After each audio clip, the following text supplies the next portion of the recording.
अब हमारे पास आती है टाइप्स ऑफ कॉन्ट्रैक्चर। कॉन्ट्रैक्चर की टाइप क्या आती है? सबसे पहला कॉन्ट्रैक्चर जो आता है वो मायोस्टैटिक कॉन्ट्रैक्चर। मायोस्टैटिक कॉन्ट्रैक्चर नाम से ही बता रहा है कि हमारे पास मसल्स का कॉन्ट्रैक्चर आ गया। क्यों आया? मस्कुलर टेंडर यूनिट की वजह से। वहाँ पे अडाप्टिव क्या हो गया, हमारे पास शॉर्टनिंग हो गई है, ठीक है, और रेंज ऑफ मोशन जो है वो हमारे पास लॉस हो गई। तो ये हमारे पास मायोस्टैटिक कॉन्ट्रैक्चर आ गया। इसमें हमें ना पैथोलॉजी कोई पता नहीं होती कि कौन सी पैथोलॉजी प्रेजेंट है हमारे पास। इसमें जो एक इंपॉर्टेंट चीज़ आती है ना, पहले डेफिनेशन आपने बता दी कि मस्कुलर टेंडन की आ गई, pathology we have no idea. Then third बात आपने बता दी कि यहाँ पे सार्कोमेयर यूनिट्स जो होते हैं ना उनका नंबर कम हो जाता है, लेंथ उनकी नहीं कम होती बल्कि नंबर कम होता है, ठीक हो गया। ये मायोस्टैटिक आ गया है। सूडो मायोस्टैटिक फ्रैक्चर, सूडो का मतलब भी फॉल है और मायोस्टैटिक मतलब मसल से रिलेटेड है। तो ये मतलब हमें लग रहा होता है कि मसल की है पर होती मसल की नहीं है। यहाँ पे क्या हो गया कि इम्पेयर मोबिलिटी आ गया, रेंज ऑफ मोशन कम होगी, हाइपरटोनसिटी होगी, ठीक है, स्पाज्मिसिटी आ गई और स्पेसिसिटी रिजिडिटी आ गई, ठीक है। क्यों आई है? क्योंकि सेंट्रल नर्वस सिस्टम की लय नहीं है, कोई सेरिबलम एक्सीडेंट हो गया हमारे पास, या हमारे पास ब्रेन का ट्रॉमा आ गया जिसकी वजह से सेंट्रल नर्वस सिस्टम की है। लग रहा है हमें कि मसल की मसला है पर है वो सेंट्रल नर्वस सिस्टम का, ठीक है। और यहाँ पे क्या होता है कि आप ऐसे मसल की एक पहचान ये भी होता है कि जब भी आप उसे पैसिव स्ट्रेच दे रहे होते हैं ना वो ज़्यादा रेजिस्टेंस शो कर रहा होता है। तो ये हमारे पास क्या आ गया, हमारे पास एक सूडो मायोस्टैटिक कॉन्ट्रैक्चर की मिसाल, ठीक हो गया। देन उसके बाद आता है arthrogenetic and pre articular contracture. Arthrogenetic contracture जो होता है ना, इंट्रा आर्टिकुलर पैथोलॉजी आ गई, जिसका मतलब कि एक जॉइंट है उसके दरमियान जो है ना वो हमारे पास एडिशन सेनोवल प्रोलिफरेशन हो गई है, या कोई रेगुलेशन आ गई है आर्टिकुलर कार्टिलेजेस के दरमियान, या हमारे पास फ्यूजन वगैरह हो गई है, तो इसको हम कहेंगे कि आर्थोजेनेसिस। और पेरी आर्टिकुलर कॉन्ट्रैक्चर डेवलप होता है कनेक्टिव टिश्यू जो अटैच करे जॉइंट को या जॉइंट क्रैप्सल को, और वहाँ पे मोबिलिटी कम हो गई है, नॉर्मल जॉइंट की आर्थोकाइनेमेटिक मोशन कम हो गई। फिब्रोटिक कॉन्ट्रैक्चर आता है, इरिवर्सिबल कॉन्ट्रैक्चर। फिब्रस चेंज आता है कनेक्टिव टिश्यू ऑफ मसल में या पेरी आर्टिकुलर स्ट्रक्चर में, ठीक है। इसे फिब्रोटिक कॉन्ट्रैक्चर कह रहे होते हैं, जो अडेयर कर रहे थे टिश्यू के साथ, ठीक है। जो हमारे पास फिब्रोटिक चेंजेस आ रहे थे कनेक्टिव टिश्यू या पेरी आर्टिकुलर स्ट्रक्चर्स में से फिब्रोटिक कॉन्ट्रैक्चर कहते हैं। इसका हमारे पास कोई इलाज नहीं है, इसकी हम डायरेक्ट ही भाई कहते हैं स्ट्रेचिंग वो करवा ले, सर्जरी करवा ले। नेक्स्ट हमारे पास टॉपिक जो आता है वो होता है सेल्फ स्ट्रेचिंग। सेल्फ स्ट्रेचिंग क्या होती है? सेल्फ स्ट्रेचिंग जो होती है हमारे पास क्या है कि सेल्फ स्ट्रेचिंग हमारे पास वो टेक्निक आ रही होती है जिसमें ना बेसिक कॉन्सेप्ट ले लें कि वो है कि हम कुछ मसल्स को कह रहे हैं कि वो जो है इमोबिलाइज रहे थोड़ी देर के लिए या उसकी टोन कम हो जाए, ठीक है। अब देखें ये definition, Still a process where overall function of patient may be improved by applying a stretch technique to some muscle and joint while allowing the motion limitation to develop in other joint or muscle। मतलब limitation हम दे रहे हैं कि इस muscle में ना हो। अब हमने रिहेबिलिटेशन करनी है अब पेशेंट की, ठीक है, वो फंक्शनल लिमिटेशन है उसकी रिहेबिलिटेशन हो रही है। तो फॉर एग्जांपल हम उसे इसलिए कर रहे हैं कि वो एक पेन है अपने खुद पहन सके, या वो कपड़े अपने खुद चेंज कर सके, खाना खुद खा सके, ये काम कर सके ना।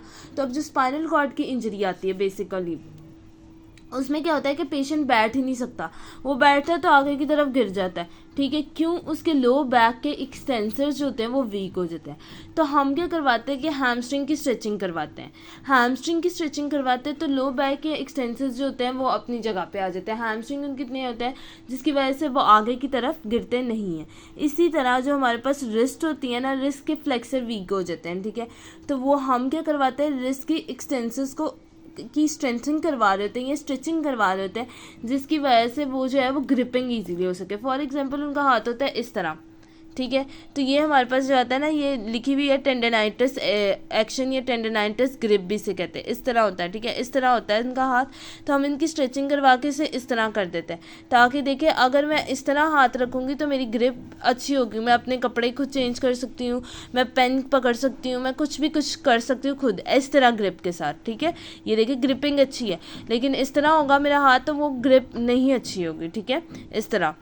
तो ये जो आती है टेंडनाइटिस एक्शन आती है। फिर ओवरऑल ओवर स्ट्रेचिंग आ जाती है हाइपरमोबिलिटी, बहुत ज़्यादा आप स्ट्रेचिंग करवा रहे हैं, नॉर्मल से ज़्यादा है। ओवर स्ट्रेचिंग जो होती है बियॉन्ड द नॉर्मल लेंथ होती है रेंज ऑफ जॉइंट में जो सराउंड करे सॉफ्ट टिश्यू के, हाइपरमोबिलिटी है। स्पोर्ट्स वगैरह में एक्सटेंसिव फ्लेक्सिबिलिटी के लिए हम करवा रहे होते हैं। और यहाँ पे क्या हो रहा है कि यहाँ पे ये ज़्यादा भी करवाएं ना, इसके लिए भी कि जॉइंट फिर इनस्टेबल हो जाता है। आपको जॉइंट की कंडीशन पता होनी चाहिए कि इतनी स्ट्रेचिंग करवा रहे हैं, वरना जो होता है फंक्शनल पोजीशन एक्टिवेशन या मस्कुलोस्केलेटल इंजरी आ रही होती है। देन उसके बाद जो आती है स्ट्रेचिंग, मोबिलाइजेशन, मैनिपुलेशन आ रही होती है, ठीक है। अब ये जो आती है ये हमारे पास इंक्रीज़ कर रही होती है मोबिलिटी हमारे सॉफ्ट टिश्यू की। कौन कौन सी टेक्निक्स हैं? अब हमारे पास आता है स्ट्रेचिंग। 3 किस्म की स्ट्रेचिंग होती है, एक मैनुअल होती है, मैकेनिकल होती है, पैसिव या असिस्टिव जिसे हम कह रहे थे। मैनुअल हो गई जो हमारे पास कॉन्टैक्ट प्रोसेस है, पीटी खुद कर रहा है, तो ये हमारे पास मैनुअल आ गई। मैकेनिकल हम मशीन के ज़रिए कर रहे हैं। और पैसिव जो हो रहा है कि हम उसे जो है वो थोड़ा सा स्ट्रेच दे रहे हैं, उसके बाद कह रहे हैं कि मूव करें under the supervision, it's a passive आ जाती है, ठीक है। सेल्फ स्ट्रेचिंग एक्सरसाइजेज जो होती है इंडिपेंडेंटली पेशेंट आफ्टर इंस्ट्रक्शन या सुपरविजन ऑफ थेरेपिस्ट परफॉर्म कर रहा है, उसे सेल्फ स्ट्रेचिंग कर रहे थे। ये फ्लेक्सिबिलिटी एक्सरसाइजेज में भी आ जाता है। अब न्यूरोमस्कुलर फैसिलिटेशन एंड इनिबिशन आ रही थी। न्यूरोमस्कुलर फैसिलिटेशन या इनिबिटेशन प्रोसेस जो होता है, ये कॉन्सेप्ट होता है फ्लेक्सिबिलिटी डिक्रीज कर रहा होता है, टेंशन मसल को शॉर्टन कर रहा होता है ड्यूरिंग स्ट्रेच में, ठीक है। इसमें PNF टेक्निक आ रही थी जिसमें हम एक्टिव इनिबिशन कर रहे थे, एक्टिव स्ट्रेचिंग कर रहे थे, स्ट्रेचिंग कर रहे होते हैं, ठीक है। मसल एनर्जी टेक्निक आ रही थी। मसल एनर्जी टेक्निक जो होती है मैनिपुलेटेड प्रोसीजर होता है जो इवॉल्व है ऑर्थोपेडिक मेडिसिन में।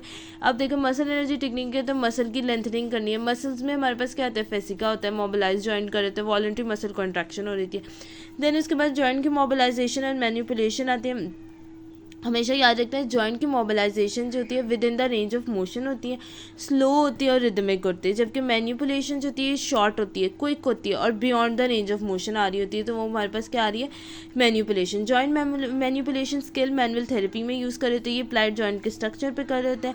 मॉडरेट पेन के लिए ये जॉइंट की इम्पेयरमेंट या लिमिट रेंज ऑफ, जबकि मोबिलाइजेशन होती है मूवमेंट टेक्निक होती है एक्सट्रीमिटी की, जो इलिस्ट्रेट रीजन जो है वो चैप्टर 17 में बताई हुई है, जो कि रिब्स वगैरह पे लग रही होती है। जबकि हमारे पास मैनिपुलेशन थी वो हमारे पास जॉइंट पे लग रही थी।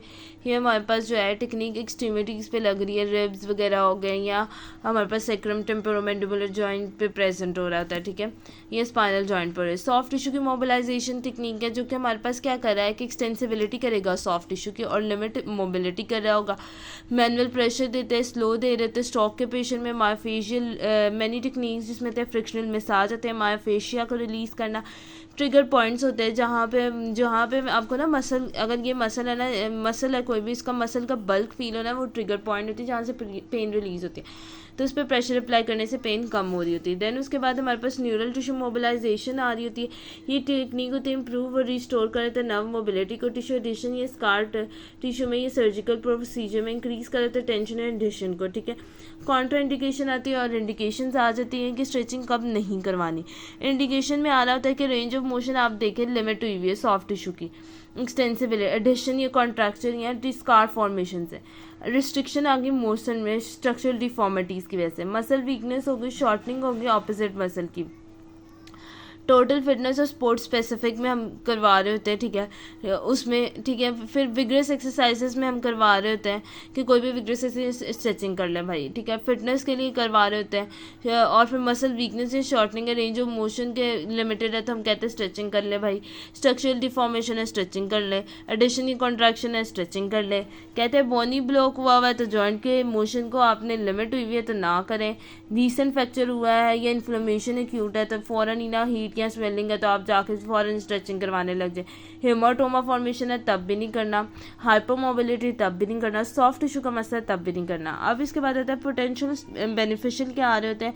इसमें क्या हो रहा था कि यहाँ पे हमारे पास इंक्रीज़ हो रही थी मसल टेंडन यूनिट की एक्सटेंसिबिलिटी और फ्लेक्सिबिलिटी इंक्रीज़ हो रही होती है। और अब यहाँ PNF स्ट्रेचिंग टेक्निक जो होती है ये इंप्रूव कर रही थी फ्लेक्सिबिलिटी को, हमारे पास रेंज ऑफ मोशन को, फेशिया को रिस्पॉन्ड करी थी, हीट मैकेनिकल स्ट्रेच जनरेट हो रहा था स्ट्रेचिंग की वजह से। देन उसके बाद जर्नल फिटनेस आ जाती है हमारे पास।